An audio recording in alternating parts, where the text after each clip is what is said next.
Section 1. Introduction. New family, new tensions.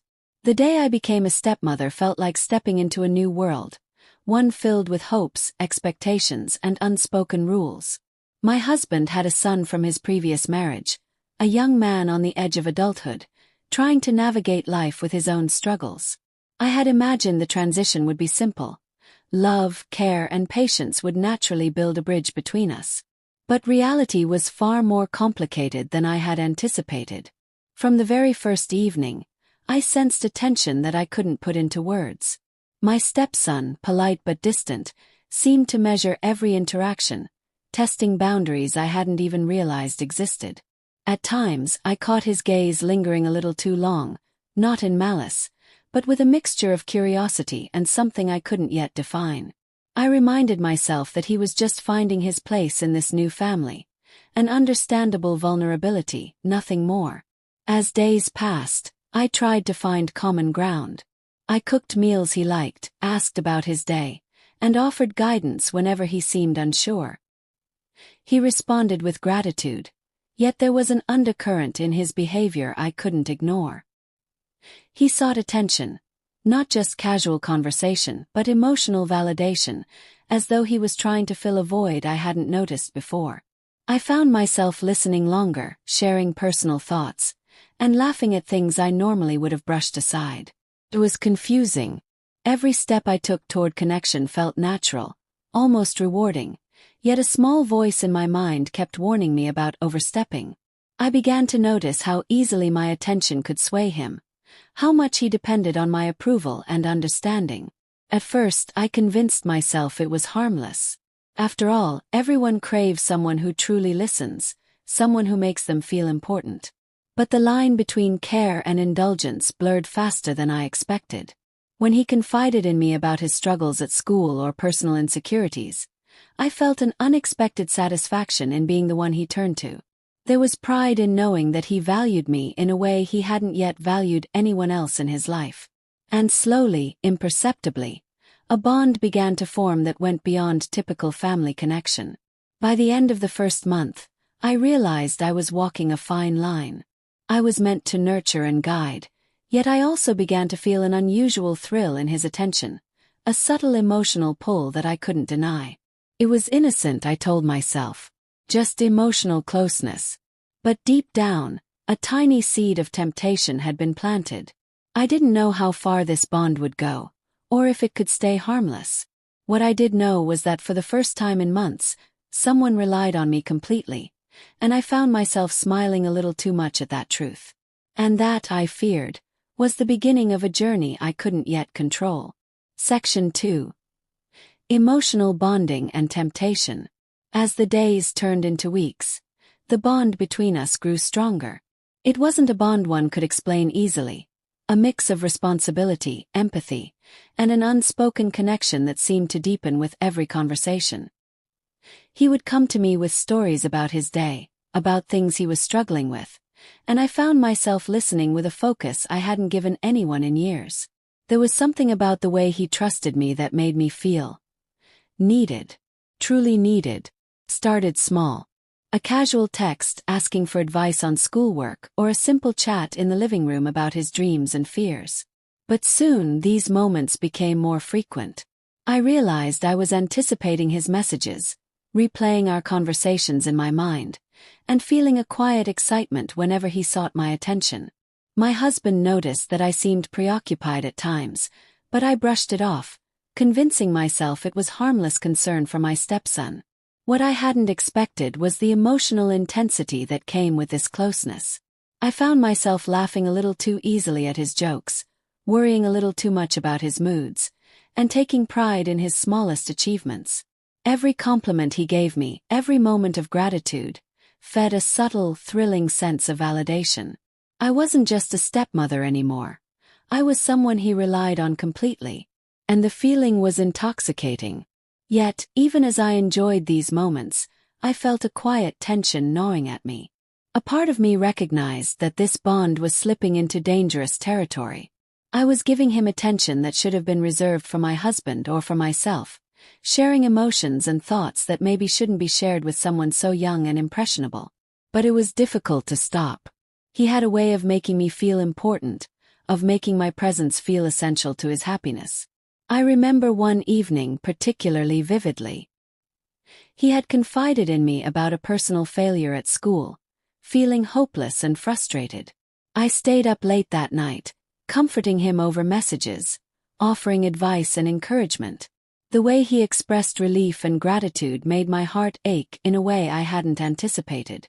It was more than just care.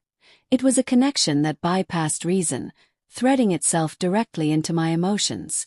By now, I knew that I had crossed a line, at least emotionally. My thoughts lingered on him at unexpected times, and I found myself craving his attention. It wasn't physical, it was emotional. But that intensity, that pull, made me question everything I believed about loyalty and morality. Was it wrong to feel this way?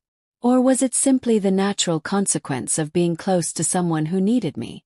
And so, with each passing day, I allowed the bond to grow, telling myself it was harmless, telling myself it was love in its purest emotional form. But deep inside, a quiet alarm rang. I was on the edge of something I couldn't control, and I didn't know whether I should step back, or give in to the feelings that both frightened and thrilled me. Section 3. Conflict and Consequences. The emotional bond one had allowed to grow now began to cast shadows over my home. My husband noticed subtle changes in my behavior, longer silences, distracted looks, and a warmth in my tone whenever my stepson was mentioned. At first, I convinced myself he was imagining things, that it was natural for a stepmother to care about her stepson. But deep down I knew the truth. My feelings had shifted in ways I hadn't fully admitted, even to myself. Tension began to creep into everyday life. Casual conversations with my husband carried a weight I couldn't explain, and small arguments flared for no reason. I felt guilty, even ashamed, for prioritizing someone else's emotional needs over my own marriage. The guilt was a constant companion, whispering that I had crossed an invisible line and that the consequences were inevitable. Meanwhile, my stepson's dependence on me intensified. He confided in me more, sought my opinions on decisions, and relied on me for encouragement in ways that should have been shared with his father or peers. I knew it was inappropriate, yet each time he leaned on me, I felt a rush of pride and satisfaction.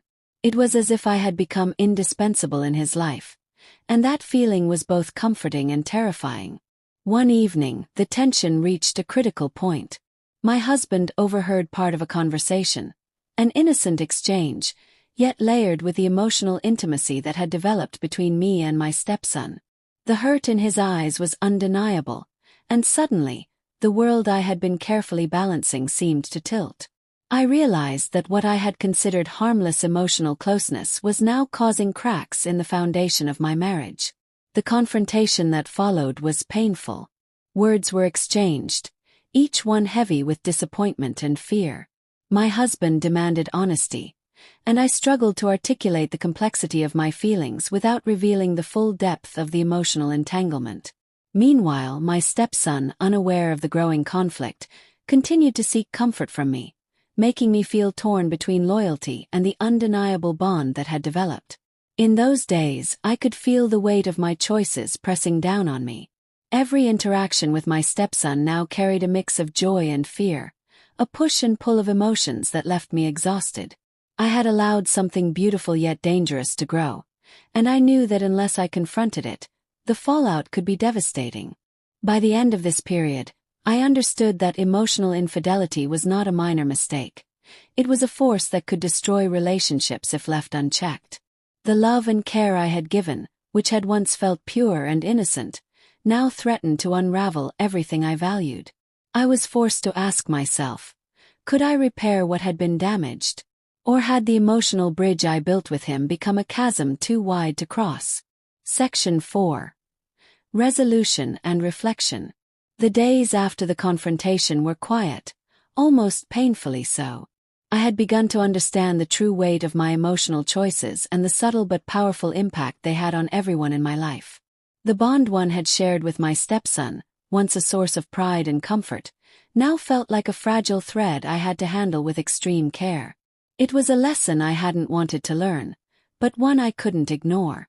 I made a conscious decision to step back.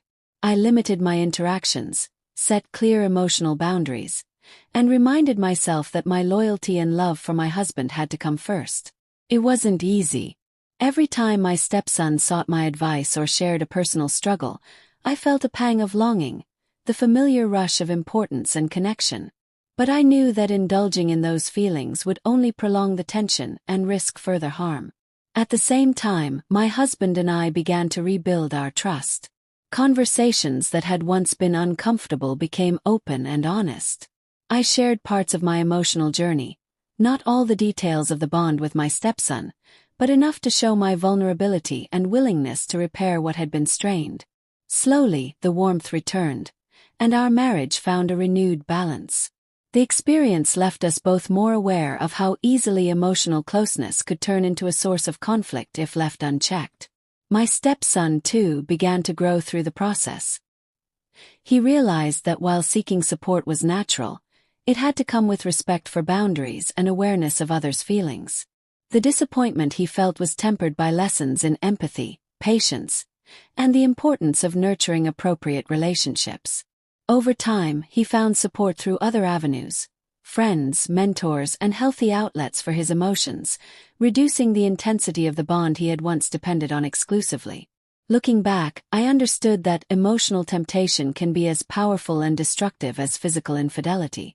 The thrill of being needed, of feeling indispensable, is a universal human experience, but unchecked, it can erode trust, distort priorities, and create tension that ripples through families. I had learned to balance compassion with responsibility, affection with boundaries, and love with integrity. By the end of this chapter in our lives, the household had regained its equilibrium. The bond between stepmother and stepson remained, but it was healthier, respectful, and rooted in appropriate care rather than emotional dependency. I had grown wiser, more self-aware, and more capable of managing my own emotions without endangering those I loved.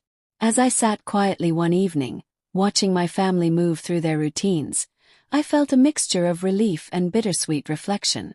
The journey had been painful, filled with temptation, tension, and regret, but it had also been transformative. I realized that true love is not just about passion or connection. It is about understanding, boundaries, and the courage to do what is right, even when it challenges your heart.